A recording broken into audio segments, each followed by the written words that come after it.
Mjambo ndugu zangu, mimi naitwa MT Matendo, ni kijana wa Kifuliru. Bana, ngoja nitoe hili kwa sababu unasemaga lisemalo lipo na kama lipo linakuja. Mimi ni kijana wa Kifuliru na naona kinachoendelea kwa sasa hivi na naogopa pia, kwa sababu ni vitu ambavyo nishaona nishaviishi pia. Ndio maana nimeamua kusema hili. Bana, vita ambayo inaendelea sasa hivi sio vita yetu sisi wa Bemi na Wafuliru tu peke yake, hapana. Hiyo ni vita wa Kongomani, kila Mkongomani. Lakini kwa sasa hivi kumekuwa na ubaguzi fulani ambao unaendelea kufanyika DRC.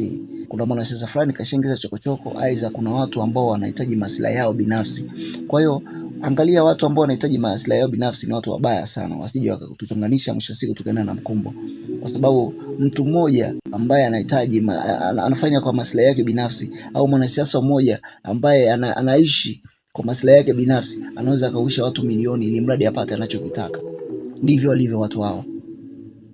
Kwa hiyo kitu ambacho tunaenda kufanya DRC kwa vijana wa Kifuliru na Kibembe ni kuwa makini sana, na tuwe makini sana, tusiwe naenda na mkumbo, tusiwe nafanya vitu kwa mkumbo, tusiwe nafanya vitu tu ili mradi tumefanya. Hapana, sisi ni watu ambao tumeishi pamoja, unaona, tumekulia pamoja, tunasomea pamoja, pia ni ndugu, tumeoana. Kuna wajomba, kuna washangazi humo, kuna wanani pia, kuna wababa humo, unaona hivyo, tumeshakuwa ndugu kwa miaka ya kutosha. Kwa hiyo makini sana na kitu hicho. Ubaguzi, tribalism sio nzuri, yani ubaguzi wa kabila inakuwa ni kitu ambacho tupige kabisa marufuku kwenye vijana wa Bembe na Wafuliru. Na mimi najua hapo vijana ambao watapuzia, lakini mimi sibisha nao.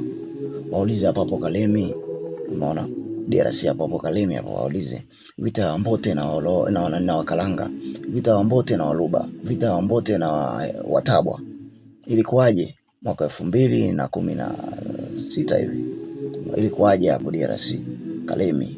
Wakibisha waulizie hapo, wape historia hapo. Kwa hiyo mpaka leo hali hiyo inaendelea kuchafua, kwa sababu Mbote hatumuona Mkalanga anapita porini na akiwa mwenyewe, itabidi wafanyane matukio. Kwa hiyo kweni makini sana vijana, kweni makini sana vijana wenzangu, kwa sababu kama gisi wazee waliishi vizuri, na sisi inabidi tuishi vizuri, tusije tukachonganishwa na watu ambao wanaishi kwa maslahi yao binafsi. Hapana. Asanteni sana.